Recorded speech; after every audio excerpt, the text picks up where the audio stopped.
Près de 3 mois de conflit en Ukraine. Sur le terrain, les bombardements continuent. Vladimir Poutine est apparu le 9 mai plutôt calme et serein. De son côté, Emmanuel Macron déclare devant le Parlement de Strasbourg qu'une paix ne se construira pas dans l'humiliation de la Russie. Mais dans le même temps, les sanctions économiques sont maintenues à l'égard de la Russie. Bref, la situation est complexe.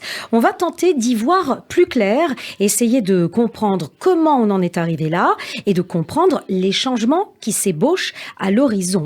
Ukraine, quel nouvel ordre mondial pour demain? C'est le titre de notre émission. Mon invité ce matin, José Garçon, professeur en géopolitique à l'INSEC et à l'Institut Léonard de Vinci. Bonjour. Bonjour. Merci d'être avec nous. Bienvenue dans l'émission. Vous êtes également candidat aux élections législatives à la 8e circonscription des Français de l'étranger. Tout à fait. Alors, vous êtes là en tant que géopolitologue. On sent bien que la situation est un conflit qui s'installe. C'est un conflit qui s'installe dans la durée. Qu'est-ce qui se joue, au fond, derrière le conflit russo-ukrainien ? Écoutez, vous avez l'apparence et vous avez la réalité. L'apparence, c'est évidemment une opposition forte entre la Russie et l'OTAN, dont l'Ukraine est malheureusement le fusible intermédiaire. Et donc, nous savons quelles sont les récriminations, les demandes de la Russie, nous savons quelles sont les demandes de l'OTAN, et nous voyons ce conflit qui malheureusement fait de l'Ukraine un pays, je dirais, sacrifié à cette opposition. Ça, c'est l'apparence. Si on creuse un peu plus, il y a une réalité, c'est qu'il y a un ordre mondial qui ne tient plus, et que la Russie, peut-être sans le vouloir vraiment, mais en tout cas en y ayant pensé beaucoup avant, la Russie et la Chine veulent changer. Cet ordre mondial, c'est celui du multilatéralisme, inventé par les États-Unis en 1919 par Wilson et mis en pratique en 1945 par Roosevelt. On connaît les Nations Unies, l'ensemble du système multilatéral. Et ce système multilatéral, depuis plusieurs années, ne fonctionne plus, ou plutôt il fonctionne de façon extrêmement biaisée en faveur de certains pays. Et la Russie et la Chine, bien sûr, qui est derrière, veulent rétablir un système plus équitable. Dans quelle mesure peut-on dire, justement, quand vous dites qu'il fonctionne de manière biaisée, dans quelle mesure peut-on dire que la Russie a pu se sentir peut-être trahie ou agressée par l'OTAN ? La Russie avait exprimé depuis 2006 ses préoccupations. Il ne faut pas oublier que cette demande de restreindre l'étendue de l'action de l'OTAN avait été faite plusieurs fois. Et aux dernières nouvelles, depuis 2 ans, s'était installé... Bon, on avait aussi bien sûr 2014 avec Maïdan. Depuis 2-3 ans, s'est installée une ambiguïté dont notre ordre mondial, c'est-à-dire le multilatéralisme, est friand. Oui. C'est-à-dire une espèce d'ambiguïté, puisque on ne disait pas à la Russie que l'on allait se rapprocher de ses frontières, mais on le faisait. On ne lui disait pas que l'Ukraine n'appartiendrait pas à l'OTAN, mais on sait que depuis 2 ans ou 3 ans, les soldats ukrainiens sont entraînés par des équipes de l'OTAN. Oui. Et devant cette ambiguïté qui est propre au système, vous trouverez la même ambiguïté avec le conflit israélo-palestinien, vous trouverez la même ambiguïté encore plus avec le conflit entre le Maroc et le Sahara du Sud. Cette ambiguïté, Poutine a pensé qu'elle ne devait pas subsister car il y voyait, et je pense qu'on ne peut pas trop lui donner tort, une menace existentielle. Est-ce que vous pensez que ce qui a fait vraiment le déclic, c'est 2014, ou bien il faut remonter encore un peu avant, et déjà à partir de 2004, lorsque les Pays-Bas intègrent l'OTAN, à partir de là, Poutine se referme et s'oppose, se place dans une opposition claire et nette aux États-Unis? Je crois qu'il faut essayer de comprendre ce qui se passe du côté russe, ce qui ne se fait pas souvent dans le climat un petit peu hystérique qui règne aujourd'hui. La Russie est un grand pays, mais aussi un petit pays. C'est un pays très peu peuplé, et immense par sa géographie, mais très peu peuplé, qui a connu on le sait, des défaites nationales, puissante, que ce soit Napoléon, que ce soit Hitler, etc. Donc, elle est extrêmement sensible à tout ce qui peut concerner sa défense. Bon, je ne vais pas faire de parallèle avec Israël, mais il y a tout de même là 2 pays qui sont hypersensibles à tout ce qui pourrait toucher leur défense. Bon. En 2014, c'est clairement les États-Unis sont intervenus en Ukraine, ont favorisé un certain nombre de choses. Vous savez que le président Biden a été filmé, président le Conseil des ministres à Kiev. Son fils a eu des aventures que tout le monde connaît, etc., etc. L'Amérique, pour des raisons que j'ignore, a considéré l'Ukraine un petit peu comme ça, chasse gardée, pas seulement politique, mais aussi économique et financière. À partir de là, ça aurait pu s'arrêter là. Ça aurait pu être ok, c'est un pays que j'aime bien, dans lequel j'investis, je tire de l'argent, mais ça ne s'est pas arrêté là, parce qu'en fait, progressivement, on a vu aux États-Unis, père du multilatéralisme pourtant, décliner l'idée, descendre l'idée du multilatéralisme, et en fait se dire en fin de compte, si l'Ukraine est forte, ça permettra d'affaiblir la Russie. C'est-à-dire, je ne fais pas une politique étrangère directement contre la Russie ou contre la Chine, mais je vais utiliser un intermédiaire, l'intermédiaire étant l'Ukraine pour la Russie, et on va voir certainement dans les mois à venir la même chose se reproduire du côté chinois avec Taïwan.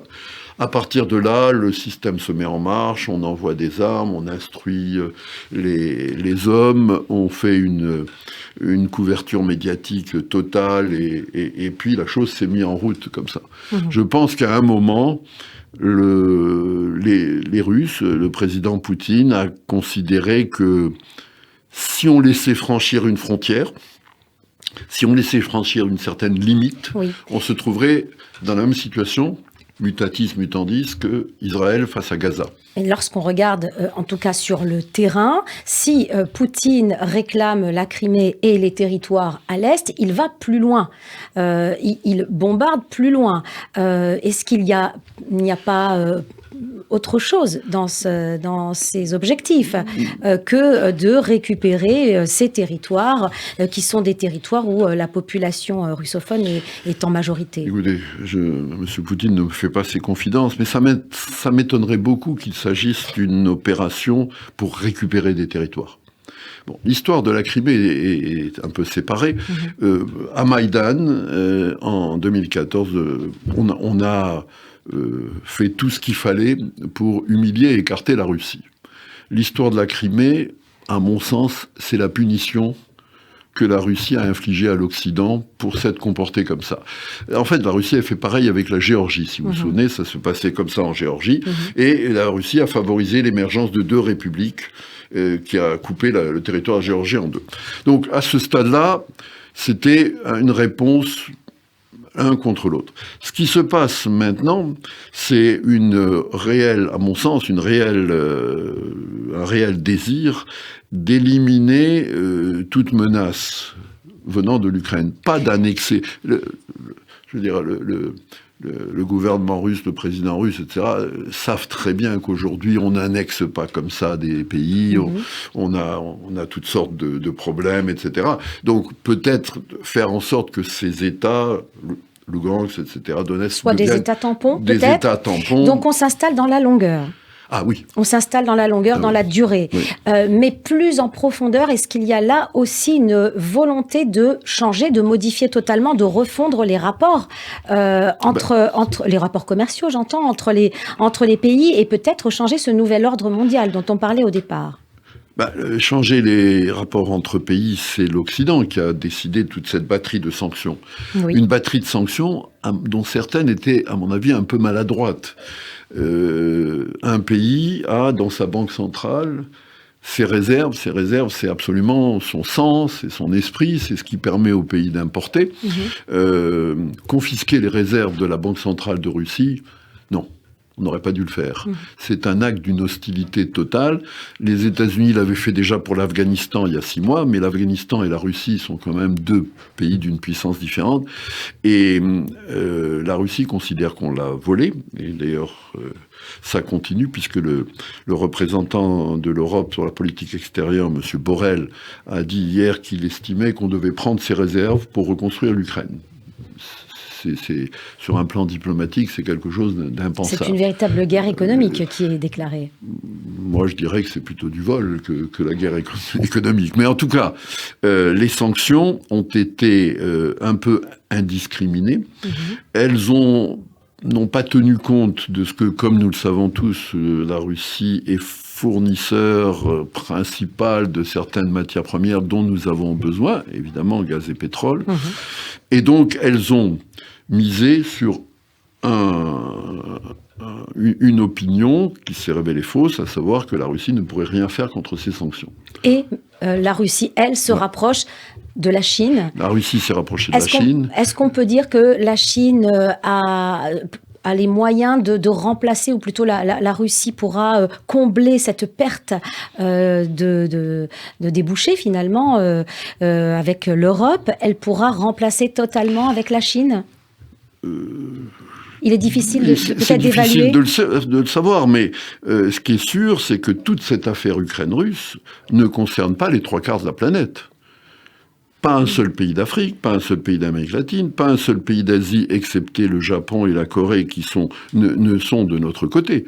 L'Inde, qui est tout de même une très grande puissance, n'a pas pris position. Ce que vous voulez dire, c'est que la Russie peut trouver des partenaires commerciaux autres que l'Europe. Alors, que ça soit difficile, je pense que ça doit être clair, mais moi, je pense que ce que nous avions mis en place il y a 100 ans, à savoir ce multilatéralisme dans lequel les problèmes se règlent entre nous, personne n'est expulsé, les conflits économiques avec l'OMC, politiques avec le Conseil de sécurité, juridiques avec la Cour pénale internationale, les conflits se règlent à l'intérieur d'une enceinte.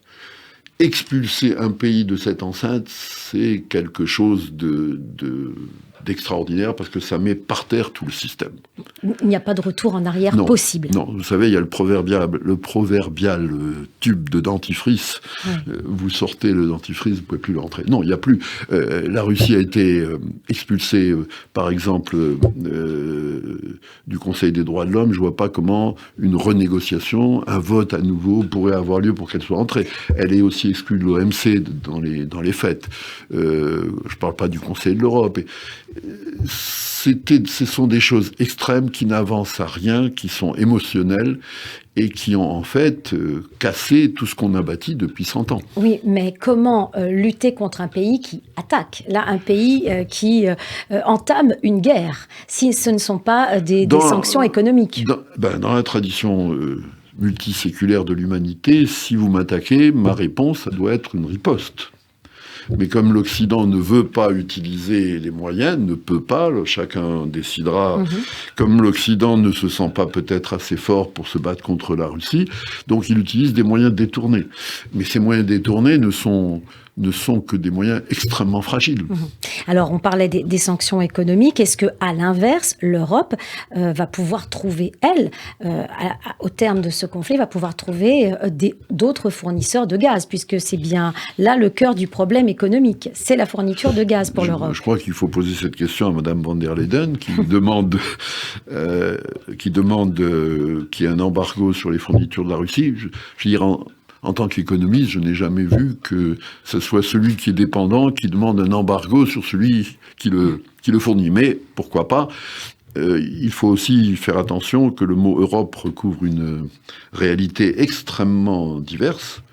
La Hongrie n'est pas prête à aller facilement vers un embargo. La Slovaquie, le mot Europe ne renvoie pas à une réalité géopolitique quelconque. Alors, on parlait de la Chine qui va se positionner, se rapprocher de la Russie. Ça fait déjà quelques années que la Chine est devenue premier partenaire commercial de la Russie depuis 2008. Oui. La Chine a des liens plus forts que des liens commerciaux avec la Russie. Quels sont les intérêts la communs? Chine, c'est à peu près 7 fois la Russie. Oui. Donc vous avez un géant et c'est une relation qui date de très longtemps. Vous savez que toute la Sibérie a été prise à la Chine par les fameux traités inégaux. Donc il y a un ressentiment chinois historique. Vous savez aussi que sur toute la Sibérie, vous partez de l'Oural jusqu'à Vladivostok, vous avez à peine 8 millions d'habitants russes. En dessous, vous en avez quelques centaines de millions. Je ne parle pas, bien sûr, de, je dirais, ces relations où un pays considère un autre pays comme un peu inférieur parce qu'il n'est pas blanc, ou inversement, un peu inférieur parce qu'il n'est pas jaune. Donc c'est une relation compliquée. Mais c'est une relation qui va tenir parce que la Chine, qui est le plus gros partenaire, qui est celui qui tient le véhicule, la Chine a besoin de la Russie pour ce qui va se passer à Taïwan. Parce qu'à Taïwan, on va avoir exactement la même chose. On va avoir les États-Unis qui, déjà, ont forcé Taïwan, l'ont armé, etc., etc. Et puis vous allez avoir un jour le droit de Taïwan à être indépendant, etc. Le même schéma idéologique va se passer et la Chine se prépare. Alors, apparemment, ils se préparent même pour les sanctions. Ils utilisent ce qui se passe en Ukraine comme modèle. Donc la Chine et la Russie ont un ennemi commun, entre guillemets. Ils sont contre l'hégémonie américaine. Ben vous savez, tout le travail d'Henry Kissinger avec Nixon, ça avait été de séparer la Russie de la Chine, qui était communiste et qui avait, par le communisme, un point commun. Tout le travail qu'a fait Kissinger depuis qu'il est arrivé au secrétariat d'État et au moment où il est parti, ça a été de faire en sorte que l'Amérique crée un coin entre la Russie et la Chine. Les administrations Trump et Biden ont exactement fait le contraire. Elles ont fait que ces deux pays en arrivent à des situations où ils sont parfaitement d'accord sur tout, même donc, si... Voilà. Si on comprend ce que vous dites, monsieur José Garçon, on voit que finalement le monde va vers une partition duale, l'Est-Ouest. On va revenir finalement à la guerre froide, si je comprends bien. Est-ce qu'une stabilité du monde est possible dans ce cas-là? Est-ce qu'un nouvel ordre mondial comme ça est viable et pacifiquement? Non, on ne revient pas à une partition Est-Ouest, parce que l'Ouest, c'est juste ce petit morceau qui est composé de l'Europe et des États-Unis. Quand il y avait la division Est-Ouest, c'était tout le monde qui était divisé en deux. Mais là, la Russie et la Chine peuvent compter sur tout le continent africain. La Chine peut compter sur une grosse partie de l'Asie. Et l'Amérique latine n'a pas encore dit qu'elle était... pro-occidental, tant le passé aussi, anti-américain, etc. Donc, non, on s'oriente vers un monde dans lequel les institutions internationales telles qu'on les connaît vont continuer à exister, bien sûr. Personne ne va prendre l'initiative d'abolir les Nations Unies, mais elles vont être réorientées par les principes de diplomatie que sont ceux de la Russie et de la Chine. Ces principes de diplomatie sont fondés sur le rapport de force tel qu'il existe. Il a existé dans l'humanité. Il faut bien voir que nous vivons une parenthèse. C'est Wilson, en 1919, qui est sorti cet aspect triangulaire des relations humaines. Il y a vous, il y a moi, et puis il y a les principes. Et donc, je peux intervenir chez vous si les principes ne sont pas respectés. Voilà. Donc, cette relation triangulaire, elle a même pas 100 ans, puisque Wilson n'a pas été écouté. C'est venu après. Mais pendant les 3 ou 4 000 ans que la civilisation a connu précédemment, c'était ce qu'on appelle le rapport de force, c'est-à-dire la façon de se positionner l'un par rapport à l'autre qui conditionnait les relations internationales avec un droit international qui n'était pas un droit biaisé. Oui. Alors, mais est-ce que dans cet état de fait, on peut imaginer un monde stable ? La réponse, je voudrais bien vous donner une réponse positive, mais je ne pense pas. Et Israël dans tout ça, pour terminer, il nous reste quelques minutes. Dans ce conflit russo-ukrainien, Israël, comment s'est-il comporté ? Israël, comment peut-il s'intégrer dans cette nouvelle définition des rapports de force ? C'est une question très difficile. Israël, à un moment donné, on l'a suivi, était presque en position de médiateur, étant ami avec les Russes, les Chinois, les Américains et les Ukrainiens. Ils n'ont pas su garder cette position. Difficile de garder une position, ils étaient en équilibre entre les deux. Un autre pays juste à côté, la Turquie, a repris le flambeau, a magnifiquement créé sa situation d'arbitre entre les deux, va certainement recueillir les fruits, si je peux parler ainsi, de cette guerre. Parce qu'aujourd'hui, Israël ne peut plus être un médiateur dans ce conflit. Israël a perdu... vous savez, je ne vais pas reciter ce fameux mot à nouveau de Kissinger, Israël a une politique intérieure, elle n'a pas de politique extérieure. Donc on a vu le ministre des Affaires étrangères, est-il conscient de ce qu'il a fait ou pas, se placer ouvertement du côté de l'Ukraine. On a vu, il y a eu un dérapage verbal du ministre des Affaires étrangères de Russie, Sergueï Lavrov. Il a fait un dérapage verbal, à mon avis, voulu, parlant disant que le président de l'Ukraine avait autant de sang, que Hitler avait autant de sang juif. Oui. Bon, je pense qu'on Mais on a vu Poutine s'excuser. D'une part, je pense qu'on l'a mal interprété. Il voulait peut-être dire que Zelensky se présente avec ce background juif et qu'il n'a pas plus de background juif que l'autre. Toujours est-il que un savoir-faire diplomatique élémentaire aurait voulu qu'Israël et son ministre des Affaires étrangères ne réagissent pas comme ils ont réagi, au premier degré, avec... c'est quelque chose qui fait perdre toute crédibilité. Alors au terme du conflit, comment Israël pourrait s'intégrer dans ce marché, dans ce nouvel ordre ? Parce que vous parliez tout à l'heure de nouvel ordre mondial. Le nouvel ordre mondial, ça va être un ordre agité dans lequel, en fait, la diplomatie va jouer un rôle essentiel. La force, on le sait, ça peut pas trop marcher. Plus personne peut réellement gagner définitivement une bataille. Même en Ukraine, je pense pas que la Russie donc c'est un monde qui va être un monde de diplomatie extrêmement poussé à l'extrême.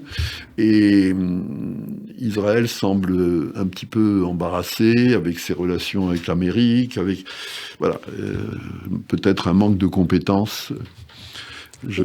L'avenir nous dira. L'avenir nous le dira. On espère que tout se passera très bien et que nous continuerons à évoluer vers la paix. Merci, Monsieur José Garçon. Je rappelle que vous êtes professeur en géopolitique à l'INSEC et à l'Institut Léonard de Vinci et que vous êtes également candidat pour la 8e